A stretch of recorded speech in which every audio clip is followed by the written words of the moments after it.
I'm delighted to welcome our next speaker. He is the Solutions Engineer with ThreatLocker. Please welcome to the stage Mr. Eoin McGrath. Thanks, Eoin. Morning, everyone, and thanks to everyone in Smart Tech for having us along. So I'm Eoin, and I'm from ThreatLocker, and what we're going to talk about today are some ransomware tales, because unfortunately, cyber attacks happen, and they keep on happening and happening and happening, and we need to figure out how we're going to deal with them. Now, there's some basic commonalities that occur across all of these cyber attacks that we're going to be dealing with. The first thing an attacker needs to do is they need to get initial access to your systems. And doing this, unfortunately, still the most common way is RDP. You would be shocked. If you go to showdown.io, it's a really nice vulnerability search tool that's out there on the internet, and you search for open RDP ports, you will come across thousands of them. They'll supply you with screenshots showing you the usernames. They'll give you indications of location. All of the, the little things that you want to start causing an attack in the environment. We've got remote access tools that people are fooled into downloading. Let's download TeamViewer, let's download Log Me In, leave it sitting on a machine and gain access in that method. We've got reverse shells. So anybody who's in the MSP space or in the IT management space knows about RMM tools.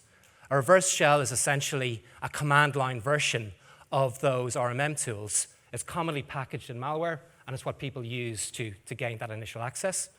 We've got vulnerabilities. There is always vulnerabilities. There's a vulnerability being announced right now. There's a new CVE. There's thousands of new CVEs reported every week, and a well-educated bad guy is continually observing that. You've got your VPNs. People forget that VPNs need to be patched. Again, Avanti, Log4j, there's all of these problems that keep coming and coming and coming. Then, once those bad guys are in our environment, they're going to carry out some reconnaissance. And this is where things get interesting. They're going to leverage your existing tools. They'll use that IP scanner that your IT staff use to find the stray printer to enumerate your network, to discover vulnerable servers, vulnerable workstations. They're going to find out all of the shares that are in your environment. I'm really interested in that share that says finance. I'm really interested in the share that says insurance. I'm really interested in the share that says secret. They'll enumerate these things. They'll find the information. They want to find your backups.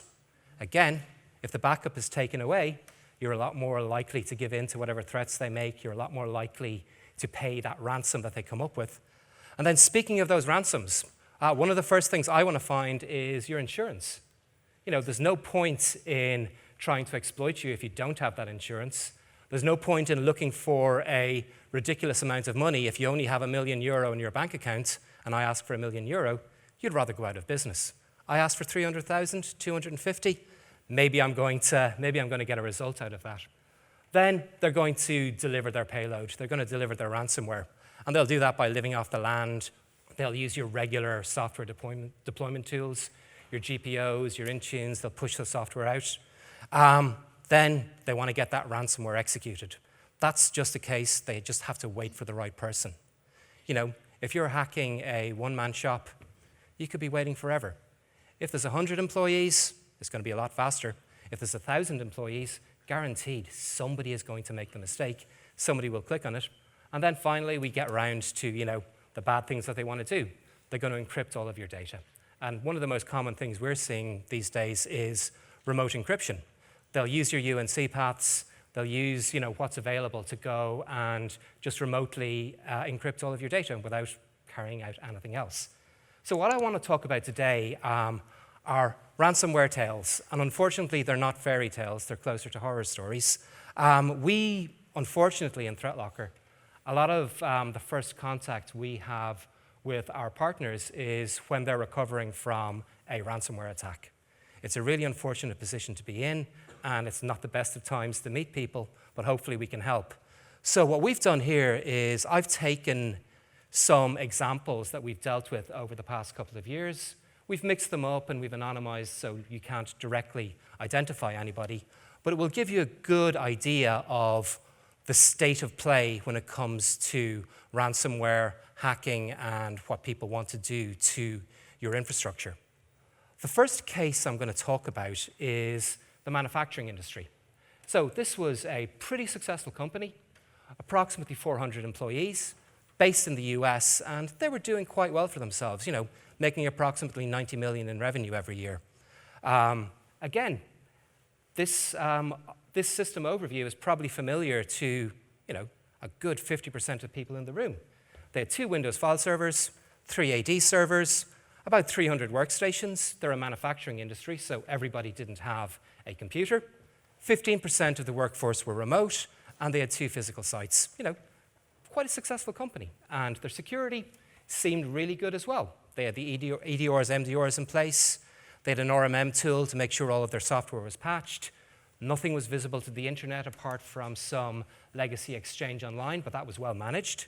They had 1 internal IT person, so perhaps, some cost was spared there, but again, a pretty good guy. And we had a managed security provider to make sure that all of their security software is in place. But it wasn't enough. The bad guys managed to gain initial access. The way they did this was with a link in a Word document. It wasn't a macro, it was a link to reach out to the internet and download a piece of software. This seemed plausible to the end user because it was, the classic message of, you need to download this tool to open this file. When they downloaded the tool, they downloaded a remote access tool. Unfortunate, that remote access tool ran an exe. Exe communicated to the command and control center. And believe it or not, once we'd communicated with the command and control center, this gives you an idea that a lot of these hackers aren't as sophisticated as you think they are. They went and downloaded Log Me In. Wasn't some flashy, command line tool or something like you'd see Neo using in the Matrix, no green screen flashing up. Instead, Log Me In that, every support team uses. And once they gained that initial access, they started carrying out recon on the environment.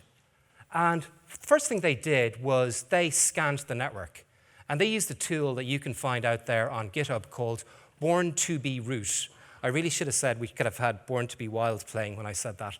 But the reason they did this is they didn't need to download any software. This runs in memory. So the existing EDR tools, the AVs and things like that, aren't going to see that in-memory process. So once we did that, we discovered our various Active Directory locations.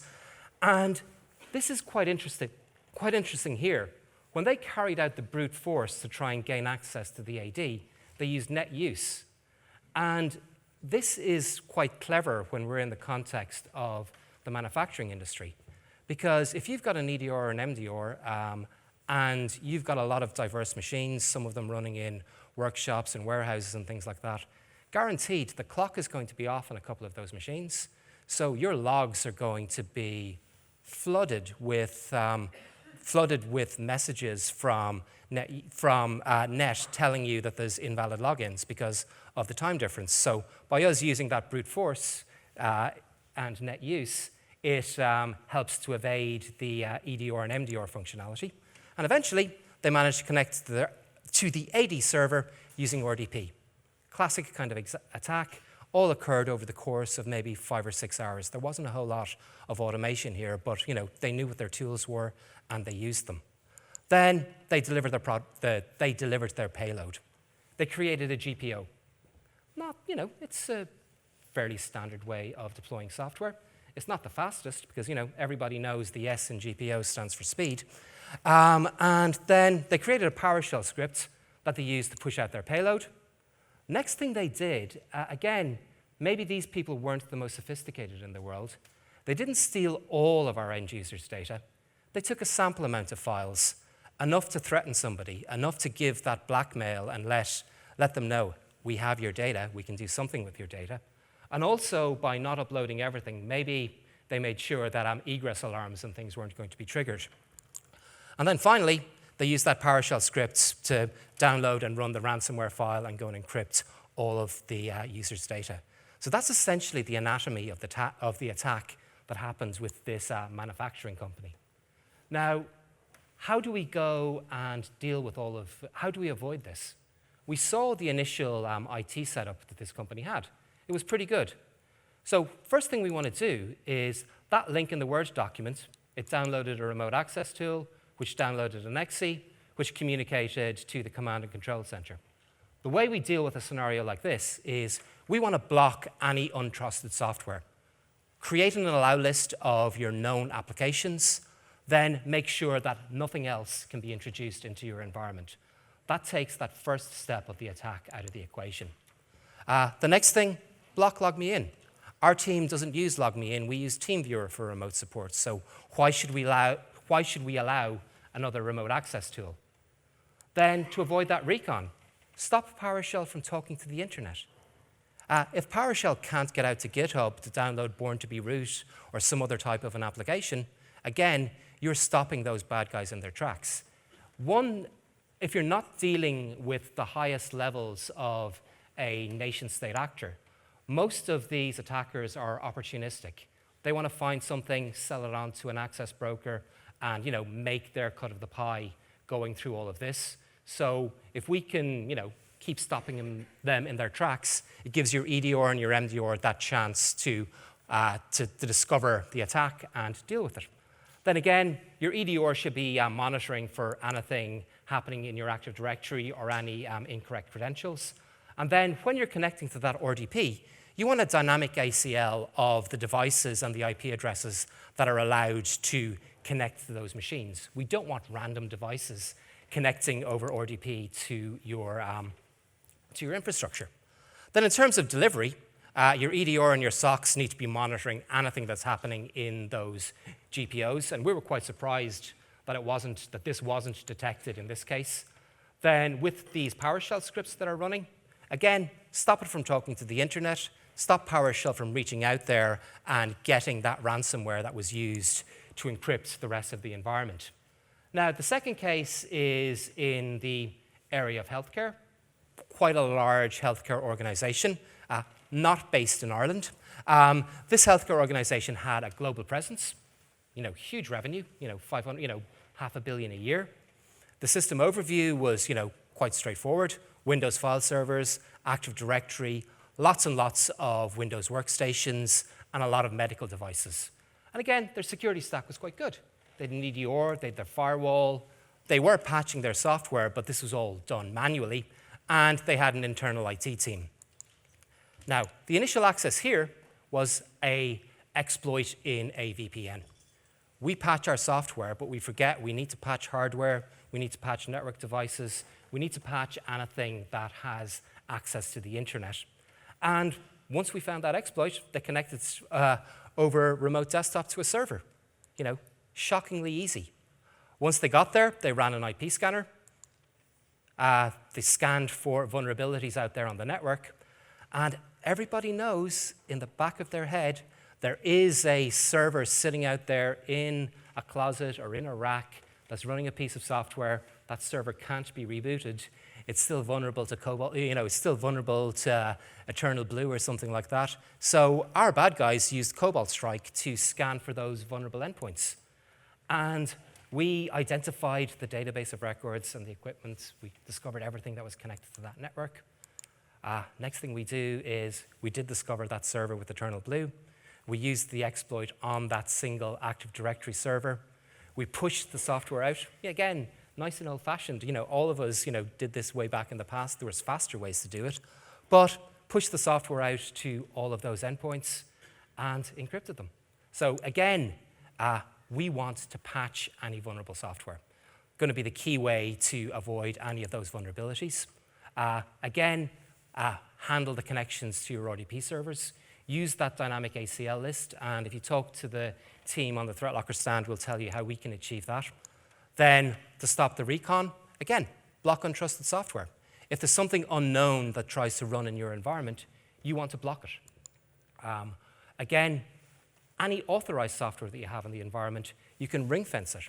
Now, Cobalt Strike does have legitimate uses, but you don't want it to be used in that illegitimate way. So we can ring-fence those particular applications, make sure that they can't interact in unexpected ways. So again, if an attacker or a bad actor gains access to those tools, they won't be able to exploit them.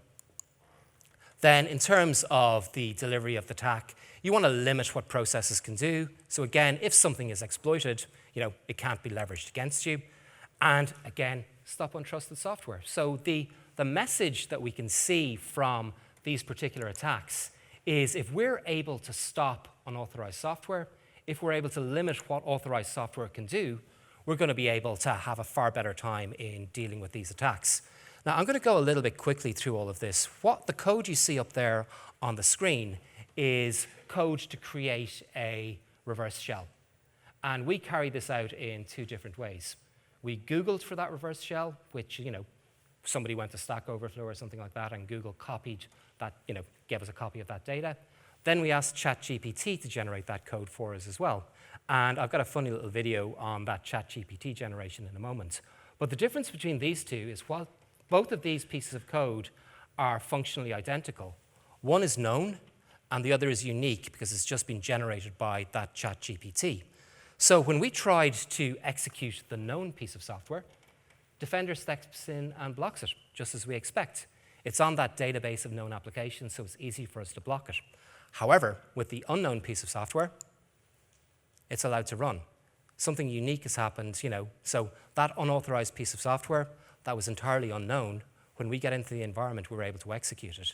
If we're in a position where we stop any unknown pieces of software from running in your environment, we're going to be in a far better position.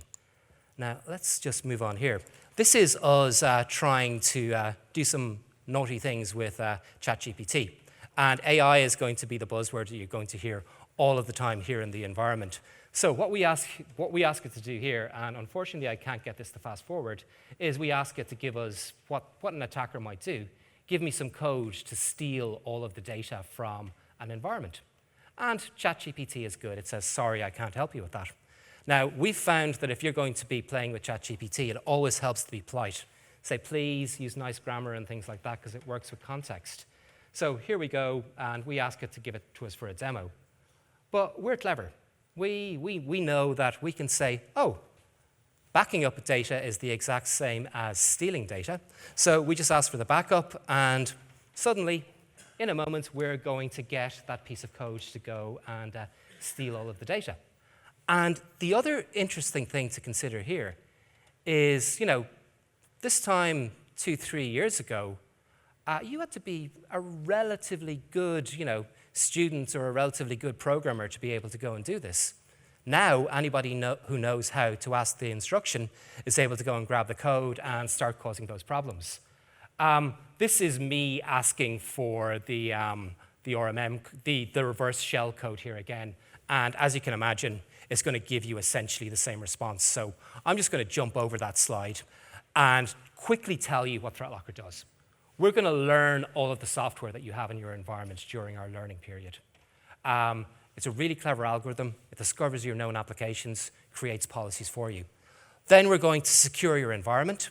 We'll help you remove any unused or unwanted software that you have out there. Guaranteed, there's 7 or 8 RMM tools. There's remote access tools sitting there on those systems. We'll help you remove it. Then we'll review your existing applications to see, are there any of those overpowerful applications out there that we want to put behind that ring fence, that we want to make sure they can't be exploited against you?